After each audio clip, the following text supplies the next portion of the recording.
नमस्कार। स्वागत है आप सभी का तांडव के आपके अपने YouTube प्लेटफॉर्म पर। कैसे हैं आप सभी लोग? सभी को very good evening, Radhe Radhe, जय श्री महाकाल, राम राम। आवाज आ रही है आप लोगों को? जी। अमित जी, गीता जी, क्राफ्टी आइडियाज। हाँ, सभी लोग एक बार सेशन को लाइक शेयर कर दीजिए। विदित Sahu, very good evening, Radhe Radhe, जय श्री महाकाल, वेरी गुड। आपके यूनिट 12 में एक टॉपिक है जिसका नाम है मौद्रिक नीति के उद्देश्य या मौद्रिक नीति। बैंकिंग वाले टॉपिक में ये पढ़ते हैं हम, है ना। मौद्रिक नीति के उद्देश्य लिखा हुआ है सिलेबस में। पहले आप ये जान लीजिए, बहुत आसान भाषा में मैं आपको मौद्रिक नीति पढ़ाने का प्रयास करूंगा, है ना। और जो वर्ग 2 के स्टूडेंट्स होंगे उनको मौद्रिक नीति बहुत हद तक आती भी होगी, है ना। लेकिन वहां पर हमने मौद्रिक नीति के जो उपकरण हैं, गुणात्मक और आपके गुणात्मक के साथ साथ एक है आपका, उसको आप बोल सकते हो संख्यात्मक, या हम उसको बोल सकते हैं क्वांटिटेटिव, मात्रात्मक। ठीक है। एक होता है क्वालिटेटिव और एक होता है क्वांटिटेटिव। तो क्वांटिटेटिव को बोलते हैं हम मात्रात्मक, जिसमें हम CRR, SLR, reverse repo, repo rate, है ना, एमएसएफ, बैंक रेट, ये सब पढ़ते हैं, खुले बाजार की नीतियां। और इसके अलावा एक होता है क्वालिटेटिव, जिसको आप बोलते हो गुणात्मक। गुणात्मक को चयनात्मक भी बोल सकते हैं, सिलेक्टिव भी बोल सकते हैं। ठीक है। जो कि प्रत्यक्ष तरीके से होता है। हम एक एक करके बात करेंगे, बहुत आसान लैंग्वेज में, बहुत आसान भाषा में समझने का प्रयास करेंगे। जी, प्रेरणा, कलिता, गीता। मौद्रिक नीति का मतलब कैसे है? तो मौद्रिक नीति बनाता कौन है? सबसे पहले तो ये सुन लो। तो ये बनाता है किसी देश का केंद्रीय बैंक, है ना। सुनना बहुत ध्यान से, एक एक पॉइंट डिस्कस करेंगे। किसी देश का केंद्रीय बैंक। केंद्रीय बैंक को क्या इंग्लिश में सेंट्रल बैंक लिखा जा सकता है? हाँ, क्योंकि आपने अभी पेपर दिया है उसमें उसने केंद्रीय ना लिखकर बार बार सेंट्रल बैंक लिखा है। सेंट्रल बैंक कंफ्यूज करने के लिए लिखा है। तो किसी बैंक, किसी देश के सेंट्रल बैंक के द्वारा इसको बनाया जाता है। ठीक। अब जैसे मैं बात करूं, भारत का केंद्रीय बैंक कौन है? जवाब देना जरा। भारत का केंद्रीय बैंक कौन है? जवाब दो मुझे। तो भारत का आप केंद्रीय बैंक बोलोगे कि भारत का केंद्रीय बैंक है रिजर्व बैंक ऑफ इंडिया, जो मुद्रा का निर्गमन करता है, जो मुद्रा छापता है, नोटों की जो छपाई करता है ना। वही आपका मुद्रा का निर्गमन करने वाला ही होता है आपका central bank, RBI. Very good.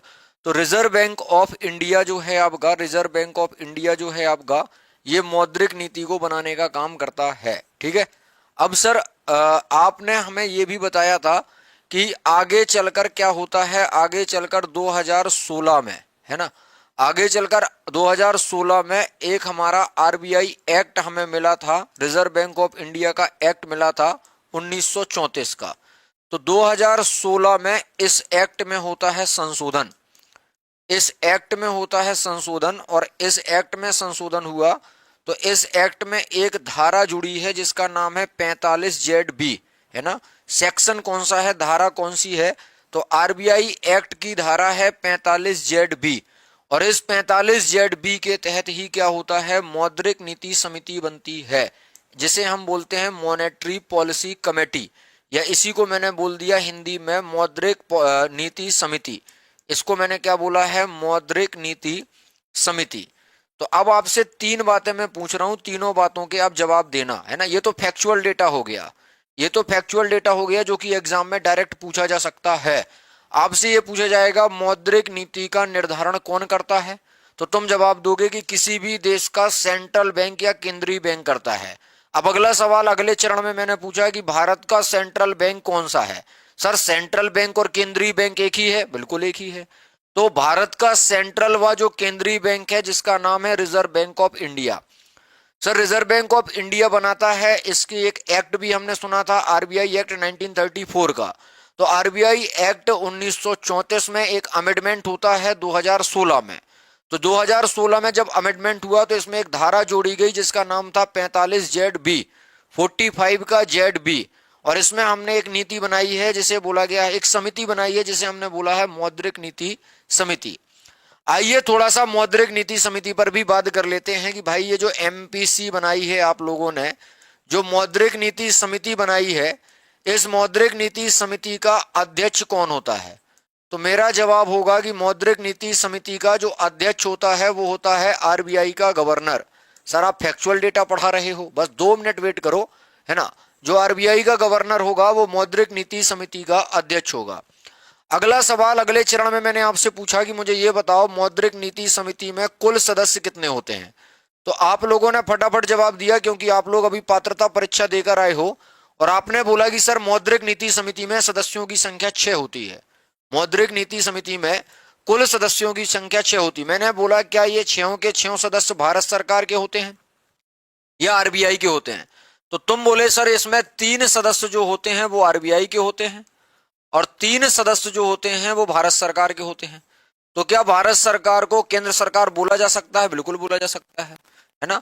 तो भारत सरकार के 3 सदस्य होते हैं, या मैं बोल सकता हूं केंद्र सरकार के 3 सदस्य होते हैं, और रिजर्व बैंक ऑफ इंडिया के 3 सदस्य होते हैं। तो यहां पर आरबीआई के जो 3 सदस्य होते हैं वो कौन कौन होते हैं? तो एक तो हो गया आपका आरबीआई का गवर्नर, एक तो हो गए आपके आरबीआई के गवर्नर संजय मल्होत्रा साहब वर्तमान में हैं, और एक हो गए आपके आरबीआई के डिप्टी गवर्नर, एक हो गए आपके आरबीआई के डिप्टी गवर्नर, और एक हो जाएंगे आपके कौन यहां पर? तो आप बोलोगे आरबीआई का अधिकारी। एक हो जाएगा आपका आरबीआई का अधिकारी। तो इस तरीके से हम ये बोल सकते हैं कि जो आरबीआई के सदस्य हैं वो 3 हैं, और जो भारत सरकार के केंद्र सरकार के सदस्य हैं वो कितने हैं? 6 हैं। तो अगर आपसे पूछा जाए कुल सदस्य, ये सारी बातें तो आपको पता चल गई। एक मुद्दा और आता है, एक मुद्दा और है कि जो हमारे उर्जित पटेल समिति बनी थी, और मुझे कमेंट करके बताइएगा कि उर्जित पटेल समिति का गठन कब होता है। तो उर्जित पटेल समिति का गठन होता है 2014 में, और 2014 में जब ये आए तो इन्होंने ये बोला था कि जो मौद्रिक नीति है वो हर 2 महीने में आएगी। तो मौद्रिक नीति इन्होंने क्या कर दी थी? द्विमासिक कर दी थी। मौद्रिक नीति द्विमासिक मतलब हर दूसरे महीने में एक तो रिजर्व रेट और एक पॉलिसी रेट, हर दूसरे महीने में जब मैं आपको मॉनेटरी पॉलिसी के टूल्स पढ़ाऊंगा, उपकरण पढ़ाऊंगा, तब मैं वहां पर आपको बताऊंगा कि एक गुणात्मक है और एक आपका मात्रात्मक है। तो मात्रात्मक में आपको 2 तरीके की चीजें मिलेंगी, एक तो रिवर्स रेट मिलेगी, रिजर्व रेट मिलेगी, है ना। तो द्विमासिक है मौद्रिक नीति, और ये हर दूसरे महीने में, और उर्जित पटेल समिति की क्या की गई थी? सिफारिश पर ये हमने द्विमासिक करी थी। इतनी बात आप समझ गए होंगे। एक होती है रिजर्व रेट, ध्यान से सुनिएगा, एक होती है रिजर्व रेट और एक होती है पॉलिसी रेट, है ना। एक होती है पॉलिसी रेट। अगर रिजर्व रेट में देखा जाए तो एक तो आता है कैश रिजर्व रेशो, और एक आता है स्टेचुरी लिक्विडिटी रेशो। इसे बोला जाता है सीआरआर, मतलब नगद आरक्षित अनुपात। इसे हिंदी में क्या बोला जाता है? इसे हिंदी में बोला जाता है नगद आरक्षित अनुपात। और एसएलआर को क्या बोला जाता है? Statutory liquidity ratio. इसे बोला जाता है सांविधिक तरलता अनुपात। इसे बोला जाता है सांविधिक तरलता अनुपात। ये दोनों के दोनों जो आते हैं वो किसके अंतर्गत आते हैं? तो रिजर्व रेट के अंतर्गत आते हैं। एक होता है पॉलिसी रेट, आरबीआई इन्हीं में चेंज करके अर्थव्यवस्था में महंगाई व मंदी को कंट्रोल करता है। पॉलिसी रेट में अगर मैं देखूं तो इसमें आता है आपका मार्जिनल स्टेचुरी फैसिलिटी, है ना। इसके अलावा इसमें आपका आ जाता है बैंक रेट, जो कि बैंक रेट और एमएसएफ एक ही होता है। इसके अलावा इसमें आता है आरआर रेपो रेट, और एक आता है इसमें ट्रिपल आर मतलब रिवर्स रेपो रेट। ये सारी जो होती हैं ये सब पॉलिसी रेट के अंतर्गत आती हैं। कई बार एग्जामिनर आपसे कुछ इस तरीके से सवाल पूछ लेता है कि निम्नलिखित में से कौन सा पॉलिसी रेट नहीं है, निम्नलिखित में से कौन सा रिजर्व रेट नहीं है। तो रिजर्व रेट में हमेशा 2 चीजें ही आएंगी, एक तो सीआरआर और एक एसएलआर आएगा, और पॉलिसी रेट में MSF, bank rate, repo rate और रिवर्स रेपो रेट आएगा। मौद्रिक नीति समिति 2016 में बनती है। आरबीआई एक्ट 1934 में 2016 में संशोधन होता है। हमने एक धारा 45 जेड भी जोड़ी है, और उसमें टोटल सदस्यों की संख्या 6 होती है। मौद्रिक नीति समिति एमपीसी का जो अध्यक्ष होता है वो आरबीआई का गवर्नर होता है। और मौद्रिक नीति समिति में अगर टोटल सदस्य जो 6 हैं उसमें 3 आरबीआई के होते हैं और 3 भारत सरकार व केंद्र सरकार के होते हैं।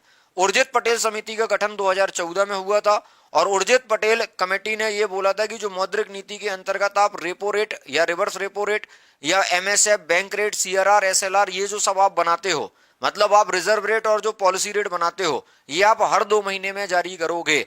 तो किस समिति की सिफारिश पर मौद्रिक नीति को हर दूसरे महीने जारी किया जाता है? तो जवाब होगा कि हर दूसरे महीने जो जारी किया जाता है वो उर्जित पटेल समिति की सिफारिश पर किया जाता है। अब फैक्चुअल डेटा पर बात करूंगा तो मैंने 22वें, 23वें, 24वें, 25वें, 26वें आरबीआई गवर्नर आपको संजय मल्होत्रा तक की कहानी सुनाई है ना। तो जब हम बैंकिंग पढ़ेंगे, रिजर्व बैंक देखेंगे, तब हम वहां पर रिजर्व बैंक के गवर्नर्स की बात कर लेंगे। अभी हमारा जो मेन मोटो है वो मौद्रिक नीति पर बात करने का है। अभी जो मैंने आपको ये 8-10 फैक्ट यहां पर बताए, ये समझ में आए कि नहीं आए? हाँ या ना में जवाब दो। अगर इतनी बात तुम्हें समझ में आई है तो तुम थम्स अप करके बोलो कि हाँ सर, हमें इतनी बात बहुत अच्छे से समझ में आ गई है। फिर मैं आपको मौद्रिक नीति के अंतर्गत ये बताऊंगा कि भैया मौद्रिक नीति क्या है। कुछ नहीं है, मुद्रा के प्रवाह को नियंत्रित करना है, मूल्य स्थिरता करना है, कीमत को स्थिर करना है, अर्थव्यवस्था में संतुलन बना रहे, ये सब करना है। हाँ जी, सभी लोग मुझे थम्स अप करके बोलें कि हाँ सर, हमें इतनी बात बहुत अच्छे से समझ में आ गई है ना। इतनी बात हमें बहुत अच्छे से समझ में आ गई है, मुझे कमेंट करके बता दो। मैंने बोला मौद्रिक नीति क्या है, मैंने बोला भैया मौद्रिक नीति है क्या, तो तुम बोलोगे मौद्रिक नीति है, मौद्रिक नीति का मतलब है मुद्रा के प्रवाह से, मुद्रा के प्रवाह से।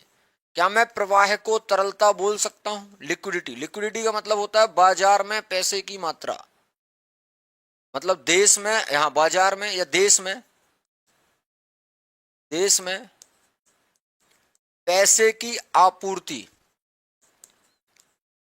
देश में मुद्रा की आपूर्ति, देश में मुद्रा की आपूर्ति। तरलता का मतलब होता है मुद्रा की आपूर्ति देश में, ठीक। तो मुद्रा की तरलता या मुद्रा का प्रवाह या मुद्रा की आपूर्ति, है ना। मुद्रा के प्रवाह को, मुद्रा की तरलता को, मुद्रा की आपूर्ति को, ये क्या करती है मौद्रिक नीति? तो इन सबको क्या करती है? नियंत्रित करती है। प्रवाह बोलूं बात एक ही है, तरलता बोलूं बात एक ही है, आपूर्ति बोलूं बात एक ही है। और इनको क्या करना है? तो इनको, ये किसका? मुद्रा का। और इन सबको क्या करना है? नियंत्रित करना है। इसी को मैं क्या बोल रहा हूं? इसके लिए जो मैं पॉलिसी बनाऊंगा वो मैं बोलूंगा मौद्रिक नीति, इसे मैं बोलूंगा मौद्रिक नीति। सर, हमें बाजार में पैसे के फ्लो को या देश में पैसे के फ्लो को कम ज्यादा क्यों करना है ना। 2-4 दिन में स्टार्ट हो जाएगा, 1 से 2 दिन, मंडे तक आपका स्टार्ट हो जाएगा पात्रता परीक्षा संस्कृत वर्ग 1 का कोर्स। अभी ऑफर भी चल रहा है 1799 का, आज लास्ट डेट है। जिसको भी कोर्स परचेज करना है वर्ग 1 वाले कर सकते हैं, 1799 में आप परचेज आज कर सकते हैं, आज रात 12 बजे तक। तो मुद्रा के प्रवाह को, मुद्रा की तरलता को, मुद्रा की आपूर्ति को नियंत्रित करना ही क्या है? मौद्रिक नीति है ना। अगर तुम्हें पैसे का फ्लो बढ़ाना है तो भी मौद्रिक नीति के टूल्स देखना पड़ेंगे, मौद्रिक नीति के उपकरण देखना पड़ेंगे। ये सेंटेंस कब समझ में आएगा? जब मैं आपको क्वालिटेटिव और क्वांटिटेटिव आपको टूल्स बताऊंगा, तब आपको समझ में आएगा। तो अभी केवल इतना समझ लो कि मौद्रिक नीति का मतलब ये है, मौद्रिक नीति बनाते क्यों है? तो देश में मुद्रा के प्रवाह को कम या ज्यादा करने के लिए, देश में मुद्रा की आपूर्ति को कम या ज्यादा करने के लिए, देश में मुद्रा की तरलता को बढ़ाने या घटाने, कम या ज्यादा करने के लिए, है ना। फीस जमा हो चुकी है गुरुजी, ठीक है ना। मंडे से क्लास स्टार्ट हो जाएंगी, ठीक है सर, मंडे से क्लास स्टार्ट हो जाएंगी। मैंने पूछा क्या मौद्रिक नीति से ब्याज दर को प्रभावित किया जा सकता है? आपसे मैं पूछ रहा हूं, क्या मौद्रिक नीति से, ये जो मौद्रिक नीति बनाई है, क्या ये ब्याज दरों को प्रभावित करती है? कैसे, मैं बताता हूं। ब्याज दरों को प्रभावित, ब्याज दर 2 ही टाइप से हो सकती हैं। या तो मैं बैंक को कर्जा देने, मतलब बैंक से कर्जा लेने जाऊं, है ना, मुझे पैसों की आवश्यकता है, मुझे घर खरीदना है, मुझे होम लोन लेना है, बात समझो पहले मेरी ध्यान से, है ना। मुझे होम लोन लेना है ना, तो मुझे पैसे की आवश्यकता है, मैं बैंक के पास गया, तो 2 कंडीशन होंगी, या तो बैंक मुझे पैसा देगा या बैंक मुझे पैसा नहीं देगा, ठीक है। 2 ही कंडीशन होंगी, या तो देगा या नहीं देगा। अब मेरी बात ध्यान से सुनिएगा, मैं कब नहीं लूंगा? जब बैंक मुझे महंगी ब्याज दर पर ऋण देगा। जब बैंक को लोन नहीं देना होगा तो वो मुझे महंगी ब्याज की दर बताएगा, मैं बोलूंगा मुझे नहीं लेना। और जब वो सस्ती ब्याज दर पर मुझे ऋण देगा तो मैं तुरंत ले लूंगा। तो सस्ती ब्याज दर पर लेगा अगर कोई कस्टमर, तो लोन आसानी से, ऋण आसानी से मिल जाएगा। और अगर महंगी ब्याज दर पर बैंक दे रहा है, कस्टमर नहीं ले रहा है, मैं गया, मुझे बोला भैया मुझे होम लोन चाहिए, उसने बोला तुम्हें 12% सालाना की दर से जो है ब्याज लगेगा। मैंने बोला मेरे जो रिश्तेदार थे, रिलेटिव थे, उन्होंने तो 9% में लिया था। तो उसने बोला कि आरबीआई की जो पॉलिसी रेट है, या आरबीआई ने जो अभी मौद्रिक नीति जारी की है, उसमें उसने जो पॉलिसी रेट है उसमें उसने ब्याज दरों में क्या कर दी है, वृद्धि कर दी है। तो जब ब्याज दरों में वृद्धि कर दी है, जब ब्याज दरों में वृद्धि कर दी है, तो मतलब अब क्या है, अब सीधा सिंपल सा है कि मैं बैंक से लोन नहीं ले पाऊंगा। मैं बैंक से लोन नहीं ले पाऊंगा तो मैं क्या होगा, मेरा जो घर लेने का प्लान है वो कैंसिल हो जाएगा, है ना। तो बाजार में पैसा गया क्या, देश में पैसे का फ्लो बढ़ा क्या, नहीं, पैसे का फ्लो तो कम हो गया। तुम्हारे पास जो पैसा रखा है उसको अलग रखना, तुम्हारे बाप दादाओं की जो संपत्ति है उसको तुम अलग रखना। अर्थव्यवस्था टोटल बैंकिंग पर चलता है कि अगर बैंक ने बाजार में पैसा फेंका है तो तरलता बढ़ी है ना। और अगर बैंक ने पैसा बाजार में नहीं दिया है तो तरलता कम हुई है। अभी मैं आगे टूल्स बताऊंगा तो और अच्छे से समझ में आ जाएगा, है ना। नहीं, ये विदित साहू जी, ये आज लास्ट डेट है ना सर। हमें 8-9 महीने पढ़ाना भी पड़ेगा, बात समझो आप, है ना। 8-9 महीने पढ़ाना पड़ेगा। 8-9 महीने में मतलब आप समझ रहे कितने घंटे की रिकॉर्डिंग होगी, 400 घंटे की रिकॉर्डिंग होगी सर उसकी। ठीक है, वर्ग एक है, मजाक नहीं है। सेट भी दे पाओगे, नेट भी दे पाओगे, असिस्टेंट प्रोफेसर में 50% काम भी आएगा, है ना। तो इतनी बात समझ में आ गई कि मुद्रा का प्रवाह, मुद्रा की तरलता, मुद्रा की आपूर्ति को अगर हम नियंत्रित करते हैं, जिस पर ब्याज दरों को प्रभावित किया जाता है ना, यहां से ब्याज दर से ही मुद्रा, जैसे आप सुनना मेरी बात ध्यान से, चलो आपको मैं डिटेल में पढ़ाने का प्रयास करता हूं, आप मेरी बात को बस ध्यान से सुनना, ठीक। जैसे मैं बोलूं, दो टाइप से होती है मौद्रिक नीति, है ना। एक होती है उदार और एक होती है संकुचित। एक होती है उदार, लिबरल, और एक होती है कम उदार, या उसी को मैं बोल सकता हूं संकुचित, है ना। या इसी को मैं बोल सकता हूं कठोर, इसी को मैं बोल सकता हूं कठोर मौद्रिक नीति, और इसको मैं बोल सकता हूं उदार मौद्रिक नीति, या इसी को मैं बोल सकता हूं कम उदार मौद्रिक नीति। बहुत सारे इसके नाम हैं, कंफ्यूज मत होना, बात एक ही होती है ना, बात एक ही होती है। हाँ, पहली बार देख रहे हैं, देखिएगा सर, और भी लेक्चर्स डले हुए हैं, आप आराम से देख लो, आप सेटिस्फाइड हो जाओ तभी आप लेना, है ना। हाँ सर, हम भी पहली बार देख रहे हैं, आप आराम से देख लो लेक्चर्स, अच्छे लगते हैं तो ही आप एप्लीकेशन पर आइएगा, है ना। बिल्कुल, आपके पास डेमो लेक्चर्स के रूप में बहुत सारे हम प्रोवाइड करा रहे हैं आपको। मैंने बोला मौद्रिक नीति, आप पहले समझने पर फोकस करिएगा, ये तो सारी बात की बातें हैं। तो मौद्रिक नीति दो टाइप से होती है, एक उदार होती है, एक संकुचित होती है, कठोर होती है, एक कम उदार होती है। अब मुझे मार्केट में पैसा फेंकना है, मतलब बैंक वाला चाह रहा है, तो बैंक वाला चाह रहा है कि कस्टमर उससे लोन ले, क्योंकि आरबीआई की ऐसी गाइडलाइन है, आरबीआई ने सब बोल के रखा है। आरबीआई कैसे बोलेगा, तो पॉलिसी रेट जो है वो मैं आपको समझाऊंगा आगे। तो उदार मौद्रिक नीति का मतलब होता है कि भैया बाजार में पैसे का फ्लो ज्यादा, बाजार में मुद्रा या पैसे की तरलता, बाजार में तरलता अधिक, बाजार में तरलता अधिक, तरलता अधिक मतलब पैसा ज्यादा है, पैसे की आपूर्ति अधिक है। तरलता अधिक को मैं क्या बोल सकता हूं, आपूर्ति अधिक है, सप्लाई ज्यादा है ना। सप्लाई ज्यादा कब होगी, जब ब्याज दरें क्या होंगी, कम होगी। ब्याज दरें कम, कहने का मतलब क्या है, कम ब्याज की दर पर ऋण मिले, अपनी भाषा में समझो, कम ब्याज की दर पर ऋण मिले। जब हमें लोन मिलेगा कम ब्याज पर तभी हम लेंगे, कम ब्याज की दर पर जब ऋण मिलेगा, ब्याज की दरें कम होंगी तो मैं लोन लेने जाऊंगा। लोन लेने जाऊंगा मतलब बाजार में पैसे का फ्लो बढ़ जाएगा, बाजार में पैसे का फ्लो बढ़ जाएगा। यहां पर अगर मैं बात करता हूं तो यहां पर क्या हो जाएगा, बाजार में तरलता कम है। तरलता कम मतलब कई की मुद्रा की तरलता, तरलता को आपूर्ति बोल सकते हैं, हाँ, इसको प्रवाह बोल सकते हैं, हाँ। तो इसका जो तरलता है, सप्लाई है, फ्लो है, ये क्या हो गया, कम। इसका कारण क्या है, क्योंकि ब्याज दरें क्या हैं, अधिक। और सीधा सिंपल सा है कि यदि ब्याज दर अधिक होगी, यदि ब्याज दर अधिक होगी, यदि ब्याज दर अधिक होगी तो मैं लोन नहीं लूंगा। तो मैं खुद को एग्जाम्पल के तौर पर रख रहा हूं, तो मैं ऋण नहीं लूंगा। और जब ऋण नहीं लूंगा तो बाजार में पैसा नहीं आएगा, वो केवल बैंक के अकाउंट में ही रखा रह जाएगा, वो केवल बैंक वाला अपने पास रख पाएगा। अगर बैंक से निकलकर तुम्हारे पास आता है, कस्टमर तक जाता है, तो समझ लेना तरलता बढ़ रही है। अगर बैंक में ही रखा रहता है तो समझ लेना तरलता कम हो रही है। अगर लिबरल की बात करें, जब लिबरल होती है मौद्रिक नीति, तब उस समय यह बोला जाता है कि भर भर के लोन बांटे जाते हैं, सस्ती ब्याज की दरों पर लोन बांटे जाते हैं। लेकिन जब कठोर मौद्रिक नीति अपनाई जाती है तब वहां पर लोन नहीं बांटे जाते हैं और ब्याज की दरों को महंगा कर दिया जाता है। तो मौद्रिक नीति के टाइप पूछे जाए तो तुम बताओगे सर, एक तो उदार होती है और एक संकुचित या कठोर या कम उदार होती है। कम उदार में ब्याज की दरें अधिक होती हैं, उदार में ब्याज की दरें कम होती हैं। उदार में जब ब्याज की दरें कम होती हैं तो हमें लोन आसानी से मिल जाता है, कम ब्याज दर पर मिल जाता है। ज्यादा से ज्यादा लोग पैसे ऋण लेते हैं या लोन लेते हैं, है ना, क्योंकि कम ब्याज की दर है। इतनी बात समझ में आ गई हो तो थम्स अप करो।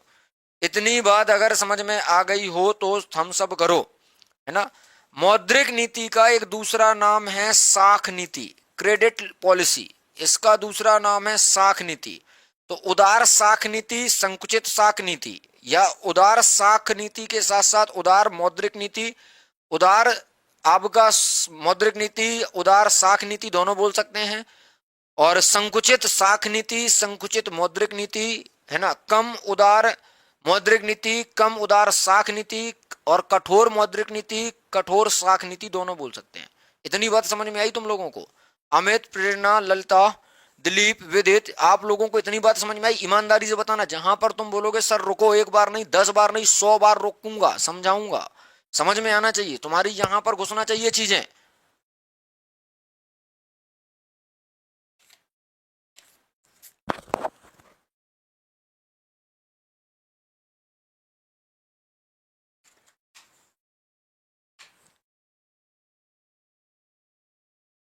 अब ये आएगा कैसे समझ में? जब तुम ये पढ़ोगे तब तुम्हें ये समझ में आएगा। क्या पढ़ना पड़ेगा? मैंने बोला है मौद्रिक नीति के तुम्हें उपकरण समझने पड़ेंगे, है ना। आप लोगों को मौद्रिक नीति के उपकरण समझने पड़ेंगे। मौद्रिक नीति के आप लोगों को उपकरण समझने पड़ेंगे। अब ये मौद्रिक नीति के उपकरण कैसे समझे हम? सुनो ध्यान से। मौद्रिक नीति के जो टूल्स हैं वो दो टाइप से होते हैं। एक तो होता है गुणात्मक, गुणात्मक को हम चयनात्मक बोल सकते हैं, है ना। गुणात्मक को हम चयनात्मक बोल सकते हैं। गुणात्मक का मतलब है क्वालिटेटिव से, गुणात्मक का मतलब है क्वालिटेटिव से, और चयनात्मक बोल सकते हैं, मतलब सिलेक्टिव टूल्स यही हैं, गुणात्मक या चयनात्मक। इसे हम इंग्लिश में अगर बोलेंगे तो क्वालिटेटिव और सिलेक्टिव। एक होता है मात्रात्मक, एक होता है मात्रात्मक, इसे हम क्वांटिटेटिव उपकरण बोल सकते हैं, इसे हम क्वांटिटेटिव उपकरण बोल सकते हैं। तो गुणात्मक को चयनात्मक भी बोला जा सकता है, और मात्रात्मक को अंग्रेजी में हम क्या बोल सकते हैं? तो मात्रात्मक को हम अंग्रेजी में आप बोलोगे क्वांटिटेटिव बोल सकते हैं। मैं आपसे पूछूं कि यहां पर अप्रत्यक्ष रूप से कौन काम करता है, तो अप्रत्यक्ष रूप से ये वाले काम करते हैं और प्रत्यक्ष रूप से ये वाले काम करते हैं। ये प्रत्यक्ष रूप से मिलेंगे आपको काम करते हुए, और ये मिलेंगे आपको अप्रत्यक्ष रूप से काम करते हुए। कैसे? उदाहरण से समझना, है ना, उदाहरण से समझना। मैंने एक क्लास देखी, है ना, और जैसे तुमने देखा हो कि हमारे घर में मैं और दीदी लोग रहते थे। मेरी एक दीदी हम उम्र की हैं, है ना। तो कई बार ऐसा होता था, पेपर नहीं सॉल्व करवाया आज, हिस्ट्री में करवाएंगे ना, हिस्ट्री का पेपर सॉल्व करवाएंगे, है ना। और कल अगर लगता है तो इकोनॉमिक्स का पेपर भी सॉल्व करवा दूंगा, कल करवा दूंगा, है ना, कल सैटरडे, कल करवा दूंगा। तो जैसे हम एक घर में रहते हैं, मेरी दीदी जो है वो एक ही उम्र की हैं, ठीक है। और जैसे मान लो करी गलती दीदी ने, बहन जी ने गलती करी, है ना, और बहन जी की गलती को तो साइड में रख के पिताजी ने सूटा हमें। समझ पा रहे मेरी बात को? उनको एक साइड कर दिया, सूट दिया हमें, गलती जबकि उनकी थी, है ना, गलती जबकि उनकी थी। सर इसको क्वालिटेटिव बोलते हैं, सर इसको सिलेक्टिव बोलते हैं, सर इसको डायरेक्ट बोलते हैं, सर इसको टूल्स बोला जाता है। Sir tools of monetary policy ऊपर लिख सकते हो आप। सर इसको क्वांटिटेटिव बोलते हैं, सर इसको इनडायरेक्ट बोलते हैं। अंग्रेजी में मैं शब्द बोल रहा हूं, आप लिख सकते हो सर, है ना। आप अगर अंग्रेजी माध्यम के हैं तो सर इतना तो कर सकते हैं आप, है ना। तो अब जैसे क्लास है, क्लास में 40-50 स्टूडेंट हैं, और उस 40-50 स्टूडेंट में अगर देखा जाए कि एक स्टूडेंट ने गलती करी और मैंने सबको सूद दिया, मैंने सबको मतलब सबको चमकाया और सबकी परीक्षाओं में 5-5 नंबर काट लिए, प्रैक्टिकल था सबके 5-5 नंबर काट लिए, गलती केवल उस व्यक्ति की थी, उसका भुगतान सबने किया। तो जब भी संपूर्ण अर्थव्यवस्था की बात आती है तब वहां पर हम मात्रात्मक उपकरणों को देखते हैं कि भैया मात्रात्मक उपकरण में अब हमें सीआरआर एसएलआर को चेंज करना पड़ेगा। अगर मैंने सीआरआर चेंज किया, अगर मैंने एसएलआर चेंज किया, कम या ज्यादा करूंगा उसकी रेट, जैसे तुम देखते हो 4.5% सीआरआर है तो उसको मैं बढ़ा भी सकता हूं, घटा भी सकता हूं, उसका भी एक क्राइटेरिया होता है। तो संपूर्ण अर्थव्यवस्था जब प्रभावित होगी तब मैं मात्रात्मक उपकरणों को चेंज करूंगा, कम भी कर सकता हूं, ज्यादा भी कर सकता हूं। लेकिन अगर मुझे उस क्लास के केवल उस लड़के को दंडित करना है जिसने शैतानी करी है, जिसने बदतमीजी करी है, तब मैं गुणात्मक टूल का इस्तेमाल करूंगा। अगर मेरे पिताजी देखेंगे कि भैया नहीं, गलती तो बहन जी ने करी है, बहन जी को ही केवल डांट मिलेगी अगर, तो वो गुणात्मक टूल्स के अंतर्गत आएगा। लेकिन बहन जी साइड में रख के पिताजी ने अगर मुझे सूद दिया तो वो मात्रात्मक में आएगा। पूरे घर पर माता जी को भी चमकाया, मुझे भी चमकाया, बड़े भाई साहब को भी चमकाया, बड़ी बहन को भी चमकाया, समझ पा रहे मेरी बात? जब सबको एक साथ ले लिया जाता है तब वो मात्रात्मक। लेकिन किसी व्यक्ति विशेष पर अगर बात की जाती है तो वो गुणात्मक या चयनात्मक। प्रत्यक्ष रूप से ये है, अप्रत्यक्ष रूप से ये है। क्या इतनी बात तुम समझ पाए? यस एंड नो में जवाब दो।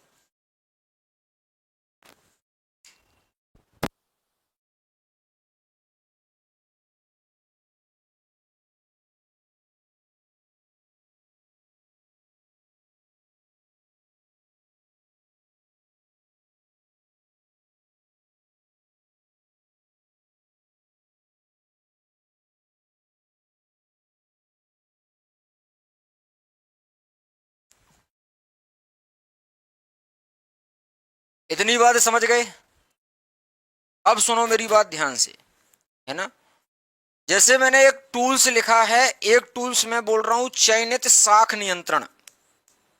पहले ये वाले डिस्कस करेंगे फिर वो वाले डिस्कस करेंगे। मैंने बोला है चयनित साख नियंत्रण, मैंने बोला है चयनित साख नियंत्रण। इसका मतलब क्या है? मतलब मुझे क्या करना है, साख का मतलब है ऋण से, है ना। साख का मतलब है ऋण से, समझना मेरी बात को। मैं और आप बाजार गए, बाजार में हमने देखा कि आलू बिक रहा था 50 रुपए किलो, आलू 50 रुपए पर केजी था, है ना। आलू जो है वो 50 रुपए पर केजी था। अब यार ये आलू 50 रुपए पर केजी है, ठीक है, तो महंगा है, महंगा है। और जब आरबीआई ने देखा, क्योंकि मैं अभी आरबीआई की बात करूंगा क्योंकि बनाता इसको आरबीआई है, देश का सेंट्रल बैंक है। पहले मैंने दिमाग में तुम्हारे ये छाप दिया है, हाउ सर, ये तो आपने पहले हमें छाप दिया है। जो आलू है ये 50 रुपए पर किलो है, मतलब महंगा है। कुल मिला के वस्तु की कीमत क्या है, ज्यादा है। समझते जाना, समय लगेगा, वर्ग एक पढ़ रहे हो, मजाक नहीं है। वस्तु की कीमत क्या है, ज्यादा है। जब आरबीआई ने देखा तो आरबीआई ने यह देखा कि नहीं यार, आलू का उत्पादन तो पर्याप्त मात्रा में हुआ है, डेटा तो रहता ही है ना। फल सब्जी का, दूध का, गेहूं चावल गन्ने का, मक्के का, ज्वार बाजरा का, सबका उत्पादन हर साल आरबीआई के पास, भारत सरकार के पास तो पहुंचता ही है ना। हाँ सर, उन्होंने देखा कि आलू का उत्पादन तो पर्याप्त मात्रा में हुआ है, लेकिन आलू का रेट महंगा क्यों है, आलू का रेट महंगा क्यों है? जब सर्चिंग ऑपरेशन किए गए, जब पता किया गया, तब यह पता चला कि भैया जमाखोरी की गई है, आलू को कोल्ड स्टोरेज में जमा करके रखा गया है, इंतजार कर रहा है। जो किसान है वो चालाक है, किसान ने बोला है कि अगर मैं आलू को अपने कोल्ड स्टोरेज में रख दूंगा तो आलू की क्या हो जाएगी, बाजार में कमी, और आलू की मांग तो बढ़ना ही है। जब आपूर्ति कम होगी तो मांग अपने आप बढ़ेगी। अर्थव्यवस्था में यह चक्र तो चलता है मांग और आपूर्ति का, कि अगर मांग ज्यादा है तो आपूर्ति कम है, और अगर आपूर्ति ज्यादा है तो मांग कम है। तो यहां पर आपूर्ति कम हो गई ना, हाँ, क्योंकि माल जो आलू है वो कोल्ड स्टोरेज में रखा है ना, हाँ, तो मांग बढ़ गई ना, हाँ। और जैसे ही मांग बढ़ेगी और आपूर्ति नहीं होगी तो वस्तुओं की कीमतें आसमान छुएंगी, हाँ। और जैसे ही वस्तुओं की कीमतें आसमान छुएंगी वो अपना कोल्ड स्टोरेज से माल निकालेगा और बेचने का प्रयास करेगा। आरबीआई को जैसे ही ये पता चला कि कोल्ड स्टोरेज में किसान का आलू रखा है, आरबीआई ने तुरंत बैंकों को बोला कि सुनो एसबीआई, आरबीआई बोल रहा है एसबीआई से कि सुनो एसबीआई, अब अगर कोई व्यक्ति आता है और वो बोलता है कि उसे कोल्ड स्टोरेज बनवाना है, उसे गोडाउंस बनवाने हैं, तो तुम गोडाउंस बनवाने के लिए उसको लोन नहीं दोगे, अगर दोगे तो तुम इस ब्याज की दर पर दोगे। तो जब ब्याज की दर तुम महंगी कर दोगे तो वो बेचारा कैसे लेगा? तो क्या आलू अब अगर जब कोल्ड स्टोरेज ही नहीं होंगे, जब स्टोर रूम में जगह ही नहीं होगी स्टोर करने की, तो क्या सर पे स्टोर करके रखोगे क्या? नहीं सर, हम तो गोडाउन से लेंगे, हम तो कोल्ड स्टोरेज पर रखेंगे। कहां से, जब कोल्ड स्टोरेज बनेंगे ही नहीं। तो क्या इससे इससे आलू की कीमतों को कंट्रोल किया जा सकता है? अगर कोल्ड स्टोरेज ना बने, लोग जमाखोरी ना करें, अगर ये जो मांग आपूर्ति का जो बैलेंस है ये बना रहे, तो क्या कभी वस्तुओं की कीमतों में उछाल होगा? नहीं होगा। मेरी बात समझ पा रहे कि नहीं समझ पा रहे? हाँ या ना? तो हमने एक चीज सिलेक्ट करी और वो था हमारा कोल्ड स्टोरेज, और उस पर हमने लोन को नियंत्रित किया। तो चयनित साख नियंत्रण समझ में आया, सिलेक्टिव आपका क्रेडिट कंट्रोल समझ में आया कि मैंने कोल्ड स्टोरेज के लिए बोला है कि आपको उस सेक्टर में, कोल्ड स्टोरेज या गोडाउंस वाले सेक्टर में, बैंकों से मैंने बोला है, मैं मतलब वर्तमान में आरबीआई, इस समय आरबीआई, मैंने बोला है कि कोल्ड स्टोरेज के लिए, गोडाउंस के लिए अगर कोई पैसा मांगता है तो तुम्हें नहीं देना है। ये वाला टूल्स समझ में आया? क्या हम इससे वस्तुओं की कीमतों को कंट्रोल कर सकते हैं? बिल्कुल कर सकते हैं। सर आपने वर्ग 2 में जब अर्थशास्त्र पढ़ाया था, मौद्रिक नीति पढ़ाई थी, तब आपने सीधा सिंपल सा बोला था कि महंगाई व मंदी को नियंत्रित करने के लिए, आपने महंगाई जब पढ़ाई तब यह बताया था कि महंगाई एक तो मांग आधारित हो सकती है और एक कीमत आधारित हो सकती है। महंगाई को मुद्रास्फीति बोलते हैं, महंगाई को मुद्रास्फीति बोलते हैं, और महंगाई और मंदी को कंट्रोल करने के लिए हम दो टाइप की पॉलिसी बनाते हैं। अगर आरबीआई बना रहा है, अगर किसी देश का सेंट्रल बैंक बना रहा है, तो वो मौद्रिक नीति कहलाएगी। अगर वो किसी देश की सरकार बना रही है, चाहे वो राज्य सरकार हो, चाहे वो केंद्र सरकार हो, या संसद द्वारा विशेष सत्र में कोई बिल पारित करके राजकोषीय नीति का निर्धारण किया जा सकता है। तो राजकोषीय नीति का निर्धारण भारत सरकार, केंद्र सरकार या राज्य सरकार करती है। और अगर मैं मौद्रिक नीति की बात करता हूं तो किसी देश का सेंट्रल बैंक, जैसे भारत का सेंट्रल बैंक, भारत का केंद्रीय बैंक आरबीआई है, इसलिए आरबीआई मौद्रिक नीति का निर्धारण करता है। महंगाई मंदी को केवल दो ही चीजें कंट्रोल करेंगी, एक आपका मौद्रिक नीति, दूसरा आपका राजकोषीय नीति। मौद्रिक नीति को मॉनेटरी पॉलिसी बोलते हैं, राजकोषीय नीति को फिजिकल पॉलिसी बोलते हैं। ये वाला पॉइंट समझ में आया? चयनित साख नियंत्रण, एक चीज सिलेक्ट करी है, और वो चीज कौन सी सिलेक्ट करी है तुम्हें बहुत अच्छे से पता है कि वो चीज सर ने हमें स्पष्ट रूप से बताया है कि जो है कोल्ड स्टोरेज या गोडाउंस के सेक्टर में बैंकों को जो लोन देना है वो महंगी ब्याज दर पर देना है। और कई सारी टर्म्स एंड कंडीशन भी लागू कर दी जाएंगी कि अगर आप कोल्ड स्टोरेज बनवा रहे हो तो आपको इन नियम एवं शर्तों का पालन करना पड़ेगा, तब हम आपको लोन देंगे, ऐसा बैंक वाला बोल रहा है, क्योंकि बैंक वाले से आरबीआई ने ऐसा बोल के रखा है। अब बोलो सर एकदम क्रिस्टल क्लियर हो गया है? एकदम क्रिस्टल क्लियर हो गया है। अगला है विभिन्न कटौती दरें। दूसरा टूल्स है विभिन्न कटौती दरें, है ना? जैसे ये जो मैंने एग्जांपल तुम्हें दिया, ये एग्जांपल तुम शॉर्ट में अपने दिमाग में फिट करने के लिए कहीं लिख सकते हो। अच्छा स्टूडेंट वही होगा जिसने ये कोल्ड स्टोरेज वाला, बस कुछ मत करो, ऐसी लाइन खींचो, कोल्ड स्टोरेज लिख लो, तो तुम जब रिवीजन करोगे, ये शॉर्ट नोट्स होते हैं, कोल्ड स्टोरेज लिख लो, तुम्हें तुरंत याद आ जाएगा। कोल्ड स्टोरेज के नीचे आलू लिख लो, पूरी क्लास रिवीजन हो जाएगी। अब तुम्हें दोबारा क्लास देखने की आवश्यकता नहीं होगी। स्मार्ट स्टडी बहुत जरूरी होती है। चयनित साख नियंत्रण का मतलब जब रिवीजन करोगे तब तुम्हें तुरंत आलू याद आएगा। मैडम रिजल्ट का मुझे नहीं पता, है ना उमा जी, मुझे रिजल्ट का नहीं पता, आई एम सॉरी, जब आएगा वो आपको वेबसाइट पर दिख जाएगा, ठीक है? तो आलू जो है, आलू से तुम्हें कोल्ड स्टोरेज वाला पूरा कहानी याद आ जाएगा। क्लियर? विभिन्न कटौती दरें, विभिन्न कटौती दरों का मतलब क्या? जैसे जैसे मेरी बात सुनना ध्यान से, आरबीआई चाहता है कि जो कृषि उत्पादन है, जो एग्रीकल्चर प्रोडक्शन है वो बढ़े। आरबीआई ऐसा चाहता है कि एग्रीकल्चर प्रोडक्शन बढ़े। तो एग्रीकल्चर जब प्रोडक्शन बढ़ेगा, अब किसान गया बैंक के पास और किसान ने बोला कि भैया मुझे एक ट्रैक्टर खरीदना है। हमने पूछा किसान से कि सर आपको ट्रैक्टर क्यों खरीदना है? उनने बोला एग्रीकल्चर के लिए ट्रैक्टर खरीदना है, सीड ड्रिल खरीदना है, कल्टीवेटर खरीदना है, बीज खरीदना है। अच्छा, मतलब आपको कृषि उत्पादन के लिए? हाँ हाँ हाँ, मुझे अपने जो सिंचाई के लिए मुझे है ना मोटर खरीदनी है, कुआं खुदवाना है, बहुत सारी चीजें हैं। इससे एग्रीकल्चर का प्रोडक्शन बढ़ेगा? बिल्कुल बढ़ेगा। अगर सिंचाई होगा तो एग्रीकल्चर का प्रोडक्शन बढ़ेगा, कृषि उत्पादन बढ़ेगा। और कृषि उत्पादन बढ़ने का मतलब कच्चा माल है, और कच्चा माल उद्योगों में जाएगा और अर्थव्यवस्था प्राइमरी से सेकेंडरी और सेकेंडरी से टर्सरी में शिफ्ट होगी, तो अर्थव्यवस्था निश्चित रूप से विकसित होगी। यही तो आरबीआई चाहता है, यही भारत सरकार चाहता है। क्योंकि आरबीआई की मॉनेटरी पॉलिसी में भारत सरकार के 3 सदस्य बैठे हैं। हाँ बिल्कुल बैठे हैं।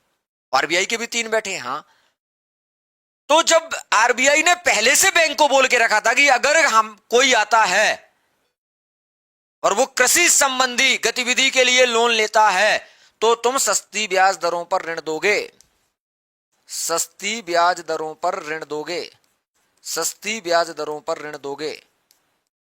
तो अगर मैं उसको ट्रैक्टर खरीदने के लिए सस्ती ब्याज दर पर ऋण दूंगा तो वो ट्रैक्टर खरीद लेगा, बीज खरीद लेगा, सीड ड्रिल खरीद लेगा, कल्टीवेटर खरीद लेगा, मोटर खरीद लेगा, कुआं खुदवा लेगा। इससे कृषि उत्पादन बढ़ेगा, उद्योगों के लिए कच्चा माल मिलेगा। उद्योगों को जब कच्चा माल मिलेगा तो लोगों की आवश्यकता पड़ेगी, लोगों को रोजगार मिलेगा और लोगों की जेब में पैसा आएगा, आय होगी, और आय होने से उनका शिक्षा और स्वास्थ्य, कहने का मतलब उनका जीवन स्तर भी अच्छा होगा, उनकी एक अच्छा लिविंग स्टैंडर्ड हो जाएगा। क्या ये विभिन्न कटौती दरों में तुम समझ पाए कि मैंने सिलेक्ट कर लिया और मैंने एग्रीकल्चर सेक्टर सिलेक्ट किया है क्योंकि मुझे कृषि उत्पादन को बढ़ावा देना है। तो क्या सर इस जिस प्रकार आपने कटौती दरें, विभिन्न क्षेत्रों में जो कटौती दरें हैं, इसमें हम ये भी तो कर सकते हैं कि मान लो रासायनिक उर्वरक खरीदने के लिए पैसा मांग रहा है, मान लो रासायनिक वो आपका रासायनिक उर्वरक के साथ साथ रासायनिक कीटनाशक, फर्टिलाइजर, पेस्टिसाइड खरीदने के लिए पैसा मांग रहा है, हम नहीं देंगे। हम उसको पर्यावरण का पाठ पढ़ाएंगे। हम उससे बोलेंगे कि दादा अगर तुम रासायनिक उर्वरक डालते हो, अगर तुम रासायनिक कीटनाशक डालते हो तो इससे पर्यावरण में जलवायु और मृदा प्रदूषित हो जाएंगी और इससे हमारे और आपके परिवार को, आगे आने वाली जनरेशन को ही विभिन्न प्रकार की बीमारियों का सामना करना पड़ेगा। तो हम कई जगह पर रेट्स को, ऋण देते समय ब्याज की दरों को बढ़ाकर हम जो है उस सेक्टर में, मतलब अब हमने उसको उर्वरक और कीटनाशक खरीदने से रोक दिया, लेकिन जो चीजें जरूरी थी उसके लिए हमने उसको लोन दे दिया। तो मेरी बात इतनी अगर दूसरी वाली समझ गए हो तो जितने लोग मुझे देख रहे हो उतने लोग कम से कम थम्स अप कर दिया करो, है ना, ताकि मास्टर को यह समझ में आ जाए। जैसे मैं अगर बात करूं तो देखा जाए कि यार ऑटोमोबाइल सेक्टर है ना, जिसको और अच्छे से समझना है तो और समझिएगा। जैसे मैंने बोला ऑटोमोबाइल सेक्टर है, मतलब कोई कार नहीं खरीद रहा है, कोई 2 व्हीलर 4 व्हीलर कोई खरीद ही नहीं रहा है, ना तो 2 पहिया वाहन खरीद रहा है, ना 4 पहिया वाहन खरीद रहा है, ठीक है, और ना ही वो इलेक्ट्रिक वाहन की जैसे हम बात करते हैं कि भैया ये इलेक्ट्रिक व्हीकल है, ईवी है, इलेक्ट्रिक व्हीकल है, और इलेक्ट्रिक व्हीकल का मार्केट मान लो शून्य पड़ा हुआ है, खरीदी बिक्री हो ही नहीं रही है। जब लोग खरीदेंगे नहीं तो बिकेगा कैसे, और जब बिकेगा नहीं, लोग खरीदेंगे नहीं, तो उत्पादन कैसे होगा? मतलब इलेक्ट्रिकल व्हीकल वाला जो उत्पादन कर रहा होगा, जिसके पास एक बड़ी सी यूनिट लगी होगी इलेक्ट्रिकल व्हीकल की, वो तो उसमें तो ताला डालना पड़ जाएगा, उसको तो बंद करना पड़ेगा। तो फिर आरबीआई बोलेगा बैंकों से कि यार तुम एक काम करो, अगर कोई तुम्हारे यहां पर आ रहा है तो उसको बताओ कि अगर तुम डीजल और पेट्रोल वाहन लोगे, अगर तुम कार लोन ले रहे हो तो कार लोन हम तुम्हें देंगे, कार लोन हम तुम्हें देंगे, लेकिन इलेक्ट्रिक व्हीकल पर ब्याज की दरें कम है तो इलेक्ट्रिक व्हीकल ले लो। जब मैं ब्याज दरें इलेक्ट्रिक व्हीकल के लिए कम बताऊंगा तो हो सकता है कस्टमर इलेक्ट्रिक व्हीकल की तरफ मुड़ जाए। मतलब जो सेक्टर मंदी की स्थिति में होगा उसे मुझे बूम करना है, मतलब इलेक्ट्रिक व्हीकल का मुझे क्रय विक्रय बढ़ाना है, क्योंकि जब बिक्री होगी, जब मैं उसका उपभोग करूंगा, तभी तो उत्पादन होगा। कल हमने उपभोग वाले टॉपिक में ये चीजें पढ़ी थी कि अगर मैं उपभोग करूंगा, किसी से खरीदूंगा, कोई विक्रेता होगा, किसी ने उसका उत्पादन किया होगा, उत्पादन कब करेगा? जब बिकेगा। और बिकेगा कब? जब मैं उसका उपभोग करूंगा। हाँ सर, ये चीजें तो हमें बहुत अच्छे से क्लियर हैं, आप पहले समझा चुके हो ये, आप समझा चुके हो ये बात। तो भैया जो सेक्टर, जिस क्षेत्र में मंदी होगी, मतलब कहने का, जहां मंदी का मतलब जहां पर क्रय विक्रय हो ही नहीं रहा होगा, उस सेक्टर में मैं ब्याज की दरों को कम कर दूंगा, कटौती कर दूंगा कि भैया इतना ब्याज मत लो, ब्याज की दरें कम रखो, ताकि इलेक्ट्रिक व्हीकल की सेल बढ़ जाए। सेल बढ़ने से उत्पादन भी बढ़ेगा। उपभोग कब करूंगा? उपभोग जब करूंगा जब ब्याज की दरें कम होंगी। एक बार फिर से बता दो कि सर ये वाला एग्जांपल भी हमें समझ में बहुत अच्छे से आ गया है।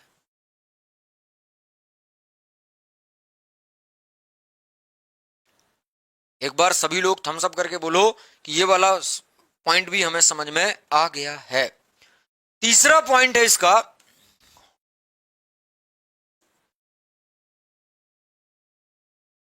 ये मात्रात्मक अभी साइड में ही रखना है ना, अभी हम केवल इनकी ही बात कर रहे हैं। चलो आगे वाली स्लाइड में ले लेता हूं। तीसरा है आपका नगद कोषों में रियायत, है ना। तीसरा है नगद कोषों में रियायत। नगद कोषों में रियायत। नगद कोषों में रियायत का मतलब क्या है, मैं बताता हूं, सुनिएगा ध्यान से। आपने जीरो डाउन पेमेंट सुना है? जीरो डाउन पेमेंट कई सारे लोगों के पास, जैसे आपने मोबाइल की दुकान के बाहर लिखा देखा होगा, जीरो डाउन पेमेंट, है ना। आपने कार या आपने जो है टू व्हीलर, जब कभी भी कोई सा फेस्टिवल्स होते हैं, है ना, जैसे कल अक्षय तृतीया था, है ना, अक्षय तृतीया 30 तारीख को था। इसके अलावा गणेश चतुर्थी होती है, अनंत चतुर्दशी होती है, रामनवमी होती है, हनुमान जयंती होती है ना, और पैगंबर साहब का जन्मदिन होता है, ईद उल मिलाद उन नबी होती है, ठीक है, क्रिसमस होता है, बहुत सारे ऑफर्स चलते हैं, आपने देखा होगा। तो वहां पर लिखा रहता है जीरो डाउन पेमेंट, है ना। एप्पल का आईफोन खरीदना है, जेब में नहीं है 10 रुपया, जेब में नहीं है 10 रुपया, और देख लिया कि जीरो डाउन पेमेंट पर हम आईफोन खरीद सकते हैं, मतलब नगद कोष में रियायत। नगद कोष में रियायत। सर मैंने अपना जो है फोर व्हीलर जो है वो ईएमआई पर लिया था, या फोर व्हीलर को मैंने सर फाइनेंस कराया था, ऐसा शब्द तुमने सुना होगा। हाँ सर, उनने हमसे डाउन पेमेंट जो है वो 40% लिया। मान लो आपकी फोर व्हीलर थी 10 लाख रुपए की, तो 10 लाख में से आपसे 40% 4 लाख लिया गया है कैश, 4 लाख लिया गया है कैश। अब फोर व्हीलर की सेल नहीं बढ़ रही है, फोर व्हीलर की सेल नहीं बढ़ रही है। जब फोर व्हीलर की सेल नहीं बढ़ेगी और ये फोर व्हीलर 10 लाख की शोरूम में टिकी है, शोरूम में रखी हुई है, मैं बोलूंगा एक काम करो तुम 2 लाख दे दो। मतलब मैंने बोला कि भैया तुम्हें केवल 20% डाउन पेमेंट करना है, बाकी 80% का तुम्हारा क्या हो जाएगा, फाइनेंस हो जाएगा। तो जितना मैं इसको कम करता जाऊंगा, नगद रियायत देता जाऊंगा, उतनी सेल बढ़ती जाएगी। हाँ या ना? फोर व्हीलर हो, टू व्हीलर हो, घर हो, प्लॉट हो, कुछ भी हो, अगर मुझे फोर व्हीलर की सेल बढ़ाना है, टू व्हीलर की सेल बढ़ाना है, अगर मुझे प्लॉट बिकवाने, प्रॉपर्टी लोन्स देने हैं, या मान लो मुझे प्रॉपर्टी लोन्स के अलावा मुझे हाउस लोन देना है, कुछ भी देना है, तो मैं क्या करूंगा, मैं ये बोलूंगा नगद कोष में रियायत। मैं ये बोलूंगा, पहले आपसे ये बोला जाता था कि 40% आपको पहले डाउन पेमेंट करना पड़ेगा, कई जगह आपको जीरो डाउन पेमेंट करना पड़ता है। जब मोबाइल सेक्टर, आपने देखा कि मोबाइल सेक्टर बूम ही नहीं कर रहा है, मोबाइल बिक ही नहीं रहे हैं, तो हमने बोला भैया एक काम करो, 0% डाउन पेमेंट करो, बाद में ईएमआई भरते रहना जो भी तुम्हारा होगा, है ना, ताकि मोबाइल की बिक्री तो बढ़े, और मोबाइल की बिक्री बढ़ेगी तो मोबाइल का उत्पादन होगा, और मोबाइल का उत्पादन होगा तो मोबाइल जो उद्योग लगे हुए हैं, मोबाइल जो उद्योग लगे हुए हैं वो बूम करने लगेंगे, वहां पर लोगों को रोजगार मिलने लगेगा। तो नगद कोषों में रियायत समझ में आया, है ना। ऐप पर क्लास आज से होना है सर क्या? नहीं, मंडे से करेंगे स्टार्ट, है ना। उसका एप्लीकेशन का थोड़ा सा टाइम मैनेज नहीं हो पा रहा है। आप लोगों को प्रॉपर मैसेज कर दिया जाएगा सुबह सुबह से सभी लोगों को, है ना, कि आपकी क्लास की टाइमिंग क्या है, हिस्ट्री की, इकोनॉमी की, जो भी आपकी क्लासेस का टाइमिंग है, जो भी आपने कोर्स परचेज कर रखा है। बहुत सारे लोगों ने ऑफर में कोर्स खरीदे भी हैं 1799 में, तो उनका आज मैसेज भी आया कि सर हमने कोर्स परचेज कर लिया, आज एप्लीकेशन पर क्लास लगेगी क्या। मंडे से आपका प्रॉपर 1.5 घंटे की क्लास लगेगी। याद रखिएगा, आप लोग तैयार रहिएगा। आपकी एप्लीकेशन पर क्लास 1.5 से 2 घंटे की होने वाली है। हम 1 घंटे नहीं पढ़ाएंगे, मैं 1 घंटे नहीं पढ़ाऊंगा, मुझे बाकी नहीं पता, है ना। बाकी मैं 1 घंटे नहीं पढ़ाऊंगा, चाहे हिस्ट्री हो चाहे इकोनॉमी हो। मैं 1.5 2 घंटे पढ़ाऊंगा, क्योंकि मुझे मार्कर जब मैं उठाता हूं तब मुझे पता ही नहीं चलता कि 50 मिनट मेरे कब गुजर गए, है ना। और कॉन्सेप्चुअल सब्जेक्ट रहते हैं जैसे इकोनॉमी है, तो समझाने में, उदाहरण सेट करने में, तुम्हारे दिमाग तक चीजों को पहुंचाने में, और तुम्हें यह बताने में कि एग्जाम हॉल तक कैसे ले जाओगे, ये सब बताने में थोड़ा सा मुझे समय लगता है ना। मुझे समय लगता है, लेकिन जब तक तुम फुल्ली सेटिस्फाइड नहीं हो जाओगे सब्जेक्ट से, अर्थशास्त्र से, इतिहास से, तब तक मैं तुम्हें छोड़ूंगा नहीं। मैं तुम्हें चमकाऊंगा भी, मैं तुम्हें डांटूंगा भी, लेकिन नेट, सेट, असिस्टेंट प्रोफेसर और हिस्ट्री इकोनॉमी, इन दोनों के लिए आपका एक बहुत अच्छा बेस बन जाएगा। एमपीटेट वर्ग 1 का मुख्य परीक्षा का भी बहुत अच्छा हो जाएगा। कोशिश कर रहा हूं, है ना, और बहुत अच्छा करेंगे अपन। तो ये वाला पॉइंट, नगद कोषों में रियायत, समझ में आया कि भैया हमें जीरो डाउन पेमेंट। तो यहां पर आप कैसे लिख सकते हो, जीरो डाउन पेमेंट, है ना। यहां पर आप समझने के लिए क्या लिख सकते हो, जीरो डाउन पेमेंट वाला। हमें मोबाइल वाला उदाहरण दिया था सर ने, हमें कार वाला उदाहरण दिया था सर ने, है ना, ताकि जब तुम रिवीजन करो तब तुम्हें ये चीजें समझ में आए। यहां पर मैंने काय का उदाहरण दिया था, तो यहां पर आलू वाला उदाहरण दिया था, और आलू के साथ साथ मैंने यहां पर आपको कोल्ड स्टोरेज में आलू रख दिया है। जमाखोरी किसानों ने करी है ना, और या फिर व्यापारी वर्ग ने करी है, किसानों से खरीद कर, कोई भी हो सकता है। तो यहां पर मैं, हाँ समझ में आ गया है जी। रमन जी, हाँ सर जी, मुझे हिस्ट्री वर्ग 1 का कोर्स लेना है, ले लीजिए। 1799 रुपये उसका प्राइस है, आज रात 12 बजे तक, है ना। अगर आपको समझ में आता हो, अगर आपको लगता हो कि नहीं इस मास्टर से पढ़कर हमारा कुछ हो सकता है, तभी लीजिएगा, अन्यथा कोई बात नहीं, है ना। हाँ, आप यूट्यूब पर भी लेक्चर्स आपको मिलते रहेंगे बीच बीच में, तो आप उनको भी देख सकते हो। लेकिन हाँ, आपको सिस्टमेटिक तरीके से पहले दिन से क्लासेस देखनी है कि इतिहास के स्रोत, तो वो 8-10 क्लासों में वो खत्म होगा। अभी हम 6 बजे इतिहास पर भी चर्चा करने वाले हैं 5-7 मिनट बाद। पूर्व अनुमति द्वारा ऋण, आरबीआई बोलता है कि तुम लोन दोगे तो मुझसे पूछ कर दोगे। पूर्वानुमति द्वारा साख या ऋण, पूर्वानुमति द्वारा ऋण मतलब आरबीआई ने बैंकों से बोला है कि भैया जब भी तुम्हें लोन देना होगा ना, तब तुम पहले मुझे पूछोगे, उसके बाद पूर्व अनुमति, आरबीआई से पहले अनुमति लेना पड़ेगा, उसके बाद तुम्हें लोन देना पड़ेगा, ऐसा आरबीआई ने बोला है। इसके अलावा कई बार आरबीआई यह भी कह सकते हैं, कई बार आरबीआई यह भी कह सकता है कि ऋणों पर प्रतिबंध लगाओ, ऋण देना ही नहीं है ना। कई बार आरबीआई बैंकों को यह बोल सकता है कि भैया आपको ऋण देना ही नहीं है। वो एक वह एक रूल बुक जारी करेगा, वह एक नियमावली जारी करेगा, और उस नियमावली में बोलेगा कि भैया अगर ऐसी चीजें हैं तो आपको इन पर लोन या ऋणों पर क्या करना है, प्रतिबंध लगाना है, ऋण नहीं देना है। सर टॉपिक वाइज पढ़ाएंगे, पहली यूनिट पहला टॉपिक, है ना, यूनिट वाइज पढ़ाएंगे, पूरा टॉपिक वाइज क्रम से चलेंगे, सिक्वेंस से चलेंगे, है ना। और आपका लास्ट तक दिसंबर नवंबर तक आपका कंप्लीट करवा दूंगा, और टॉपिक वाइज सारे एमसीक्यू मिलेंगे। और यहाँ पर जो लिख रहा हूँ इसकी पीडीएफ्स मिलेंगी, हाथ से आपको लिखना पड़ेगा, क्योंकि आपको नोट्स बनाने पड़ेंगे। अगर आप नहीं लिख सकते तो कोर्स मत लेना आप, है ना।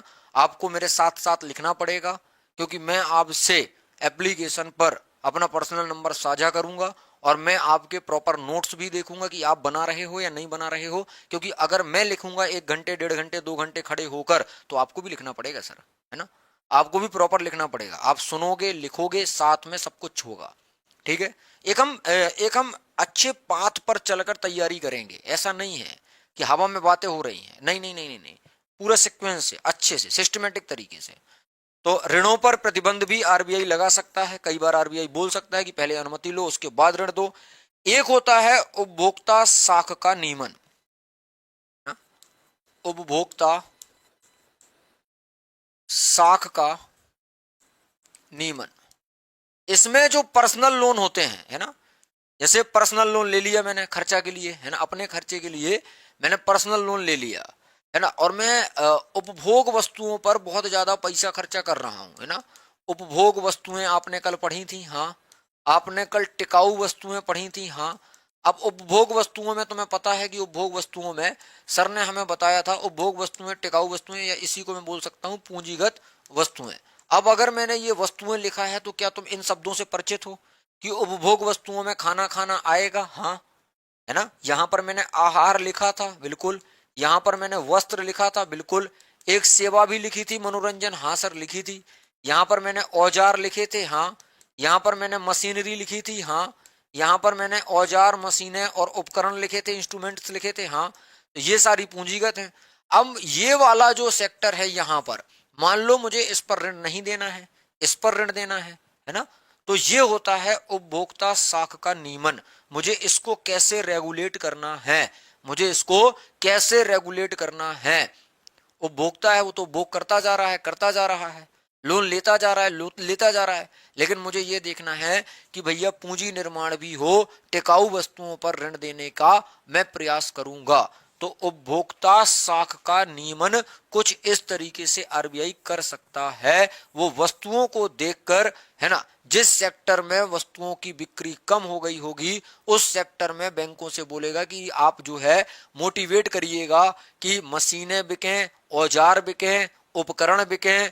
ऐसी चीजों के लिए आप लोन सस्ती ब्याज दरों पर दीजिएगा ताकि लोग पूंजी का निर्माण करें, क्योंकि इनको बोला ही जाता है पूंजीगत वस्तुएं। अगला है ना, अगला है, जैसे अब मैं गया, मैंने बोला सर, है ना, मैंने बोला सर मुझे जो है अपनी ग्रोसरी खरीदने के लिए लोन चाहिए, पर्सनल लोन चाहिए, है ना। तो वो मना कर सकता है। अब मैं गया, मैंने बोला सर मुझे जो है कुछ मशीनें खरीदनी है और मुझे उत्पादन करना है, तो वो मुझे जल्दी से दे भी सकता है। जल्दी से देने का मतलब क्या है? ब्याज दर कम होगी। और नहीं देने का मतलब क्या है? ब्याज दर बहुत महंगी होगी। ये आपको कंसीडर करते हुए चलना है। अभी आप केवल अर्थव्यवस्था में खो जाइए, अर्थव्यवस्था में रहिएगा, अपना दिमाग मत लगाइएगा कि नहीं हमें तो बैंक जाने की आवश्यकता ही नहीं है, हमारे घर में तो खूब पैसा है। ये सब आपको कतई नहीं सोचना है ना, क्योंकि अर्थव्यवस्था पूरी बैंकिंग पर ही चलेगी। मांग and supply, demand and supply, मांग एवं आपूर्ति पर ही चलेगी। अगला है सर आयात पूर्व जमा, है ना। आयात पूर्व जमा ये क्या होता है? सातवां इंस्ट्रूमेंट है आयात पूर्व जमा। आयात पूर्व जमा, आयात मतलब क्या है कि आपको इंपोर्ट करने से पहले आपको कुछ क्या करना पड़ेंगे? डिपॉजिट्स करने पड़ेंगे, है ना। क्या है मैं बताता हूं कुछ। जैसे सुनना मेरी बात, जैसे ये भारत है, जैसे ये भारत है, ये शेष विश्व है। मतलब शेष विश्व का मतलब यहाँ पर विश्व के अनेक देश हैं, अमेरिका है, चीन है, जापान है, सऊदी अरब है। ये अन्य पूरे देश हो गए जहां जहां से हमारा व्यापार होता है ना। सऊदी है, ये मेन तीन ही है अपने तो, ठीक है। अब इससे शेष विश्व से भारत ने कुछ मंगाया, मंगाया मतलब इंपोर्ट किया, आयात किया, आयात किया, इंपोर्ट किया, है ना। मैं आपको भुगतान संतुलन में ये चीजें पढ़ा चुका हूं, बैलेंस ऑफ पेमेंट में। मेरी बात ध्यान से सुनिएगा। यहां से कुछ चीज आई है, यहां पर मान लो एक पार्ले जी बिस्किट आया है, एक पार्ले जी बिस्किट आया है, और ये पार्ले जी बिस्किट चाइना ने बनाया है, और चाइना ने इसको बोला है कि ये भारत में 3 रुपए का बिकेगा, है ना। ये 3 रुपए का बिकेगा। तो अगर ये यहां पर आया, सेम टेस्ट है, सेम क्वांटिटी है, 5 रुपए वाले में 10 बिस्किट इसमें निकलती थी, भारत वाले में, चीन वाले में भी 10 ही बिस्किट निकल रही हैं। सेम टेस्ट है, सेम क्वांटिटी है, सब कुछ सेम है, क्वालिटी क्वांटिटी दोनों सेम है। ये भारत में जो पार्ले जी बन रहा है, ये भारत में जो पार्ले जी बन रहा है 5 रुपए का बन रहा है, तो क्या ये बिकेगा? नहीं, बिल्कुल नहीं बिकेगा। हमें तो क्वालिटी और क्वांटिटी से मतलब है ना। हाँ, अगर हमें 10 बिस्किट 3 रुपए में मिल रहे हैं और 10 बिस्किट 5 रुपए में मिल रहे हैं, सेम टेस्ट है, सेम शुगर है, सेम एनर्जी है, सेम कैलोरी है, तो मैं ये वाला लूंगा। तुम इतने अच्छे नहीं हो कि तुम ये बोलो कि भारत देश महान, मैं अब 5 रुपए वाला जो है मैं 5 रुपए वाला ही खाऊंगा, ये चाइना का प्रोडक्ट है ये नहीं खाऊंगा। नहीं नहीं, तुम भी सस्ता ढूंढते हो। ये सेम क्वालिटी, मैं बोल रहा हूँ terms and condition, same quality है, सेम क्वांटिटी है, 3 रुपए वाला लोगे तुम। तो यहाँ पर आरबीआई ने बोला कि अगर तुम्हें इंपोर्ट करना है कोई चीज, तो उसके पहले तुम्हें अपने खाते में इतना पैसा रखना पड़ेगा। तो आयात करने से, हालांकि हम कस्टम एक्साइज जो अब यहाँ पर जो ड्यूटीज लगती हैं, जो नकारात्मक टैक्स लगता है, वो 3 रुपए का बिकने नहीं देगा, वो 5 रुपए का ही बिकने देगा। वो टैक्सेशन में पढ़ाऊंगा मैं आपको, जब मैं शुल्क पढ़ाऊंगा तब मैं वो चीज आपको बताऊंगा। लेकिन आरबीआई ने भी एक क्या रख दी है, कंडीशन रख दी है कि भैया अगर तुम किसी ऐसी चीज का इंपोर्ट कर रहे हो जो भारत के बाजार को विकृत कर सकता है, भारत के बाजार को खत्म कर सकता है, भारत के बाजार में प्रतिस्पर्धा को बढ़ा सकता है, और ऐसी प्रतिस्पर्धा जो कि नकारात्मक है, दूसरे देश का प्रोडक्ट हमारे यहां पर आने से हमारे देश का उद्योग धंधा तो बंद हो जाएगा, हमारे देश के लोग तो बेरोजगार हो जाएंगे, हमारे देश के लोगों के पास तो आय ही नहीं होगी, उनका जीवन स्तर तो खराब ही हो जाएगा।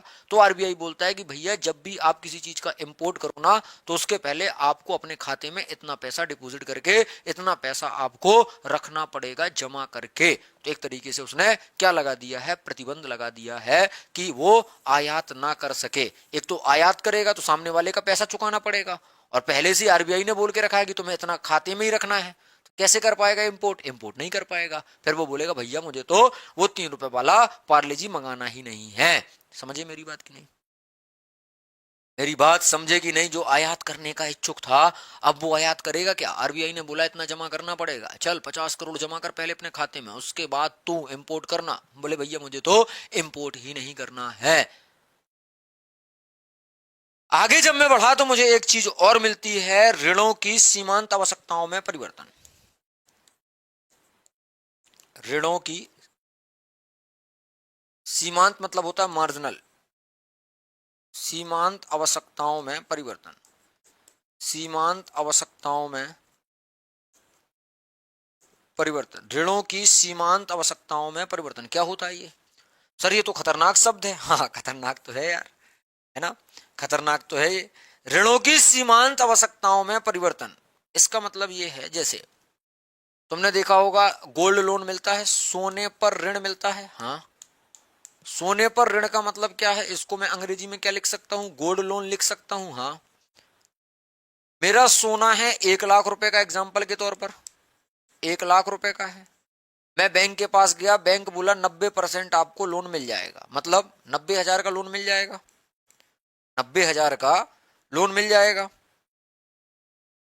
है ना, 90,000 का लोन मिल जाएगा। तो मैं गोल्ड रख दूंगा और कैश ले लूंगा, गोल्ड रख दूंगा और कैश ले लूंगा। ऐसी कई बार कंडीशंस आ जाती हैं, ऐसी कई बार परिस्थिति हो जाती है कि हमें गोल्ड लोन लेना पड़ता है। अब एक कंडीशन चेंज हो गई, यहां पर मुझे 90% मिल रहा था, दूसरी बार जब मैं गया तब तब बैंक वाले ने बोला कि भैया आपको आपके गोल्ड पर 75% मिलेगा। तो मुझे कितना मिला, 75,000 मिला। पहले कितना मिला था, 90,000, अब कितना मिला, 75,000, क्योंकि मेरे गोल्ड की कीमत, एक्चुअल कीमत कितनी है, 1 लाख, 1 लाख। तो ऋणों की सीमांत आवश्यकताओं में परिवर्तन, सीमांत आवश्यकता का मतलब यह हो गया कि मार्जिनल नीड्स कितनी है, मार्जिनल नीड्स को हमने क्या कर दिया है, चेंज कर दिया है। पहले हम उसका 90% दे रहे थे, अब हम उसका 75% दे रहे हैं। क्या पता पहले 75% दे रहे थे, अब हम उसका 90% दे रहे हैं। तो इससे पैसे का फ्लो बढ़ेगा घटेगा, हो सकता है पैसे का फ्लो में कमी और बढ़ोतरी हो सकती है, बिल्कुल हो सकती है। अगर मुझे उसको देना होगा तो मैं 90% में दे दूंगा, और नहीं देना होगा तो मैं उसको बोलूंगा भैया अब तो तुम्हें गोल्ड जो है वो 75% में मिलेगा, क्या तुम अपना गोल्ड रखना चाहोगे? तो तुम बोलोगे नहीं नहीं नहीं रखते, और यहां पर तुम बोलोगे हाँ हाँ रख देते। तो अर्थव्यवस्था यही है, यही मौद्रिक नीति के आपके क्वालिटेटिव टूल्स हैं जो मैंने आपको समझाए हैं। और अब जो हम बात करेंगे क्वांटिटेटिव टूल्स की, वो हम देखेंगे। मात्रात्मक उपकरण में मैं आपको रिवर्स रेट के बारे, रिजर्व रेट के बारे में, सीआरआर एसएलआर के बारे में और पॉलिसी रेट के बारे में आपको आगे की क्लासेस में बताने का प्रयास करूंगा, है ना। Thank you so much. जय हिंद जय भारत। 6 बजे इतिहास की क्लास है, डेमो क्लासेस चल रही हैं। Thank you so much. जय हिंद जय भारत।